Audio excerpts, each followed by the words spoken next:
আজকে শরীফ ওসমান হাদির কথা মনে পড়তেছে। এত আপনাদের মতোই যুবক ছিল।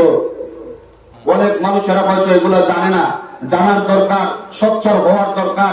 নিজের ঈমান বাঁচাইতে হলে, নিজের ইসলামকে বাঁচাইতে হলে, নবীজির সম্মান বাঁচাইতে হলে, কোরআনের সম্মান বাঁচাইতে হলে, আল্লাহর ইজ্জত বাঁচাইতে হলে এই হাদির মতো সকালে জীবন দেওয়ার জন্য প্রস্তুত থাকতে হবে। ঠিক না ঠিক?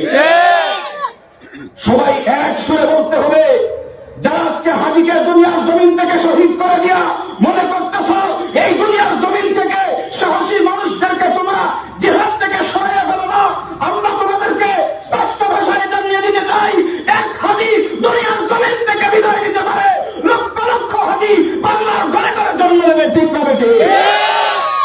আমাদের ভিতরে হাদি ছিল, হাদি আছে, থাকবে ইনশাআল্লাহ।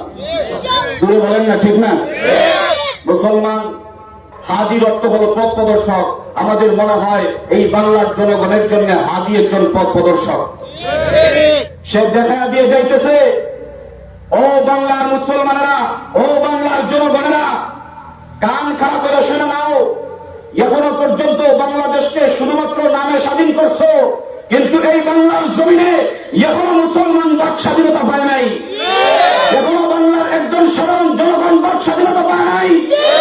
আজকে যদি হাদি সত্য কথা বলার কারণে, ভারতের বিরুদ্ধে কথা বলার কারণে আজকে যদি হাদিকে শহীদ করা হয়, হাদি আমাদের চোখে আঙুল দিয়ে দেখা দিতেছে তোমরা প্রস্তুত থাকো, যদি এখন সোচ্চার না হও আগামীতে তোমাদের মাথায় ভুলে ঢুকবে। ঠিক না?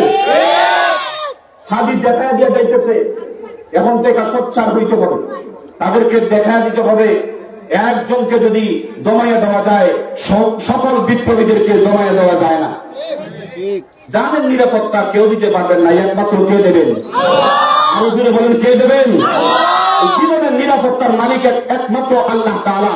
যদি অন্য কেউ সামান্যতম অধিকারী হইত, তবে আজকে এই হাদি মারা দিত না। আজকে এই দুনিয়ার জমিনের অবস্থাটা কেমন হয়েছে দেখেন।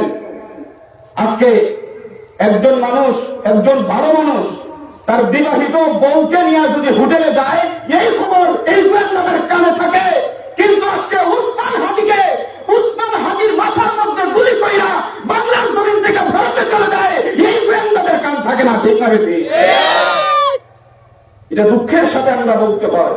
কোথায় কোন জায়গায় কোন নারী বিলীন হইতেছে, এইগুলো সংবাদ তোমাদের কাছে আসতে দেরি হয় না, কিন্তু তোমরা আজকে এত বড় একটা ঘটনা হয়ে যাইতেছে, এটার খবর তোমাদের নাই। আল্লাহ যেন আমাদের দেশটাকে হেফাজত করেন, সকলে পড়ি আমিন। আমাদের দেশের সকলকে যেন আল্লাহ তাআলা এই দেশের মহব্বতে এক হওয়ার তৌফিক দান করেন, সকলে পড়ি আমিন।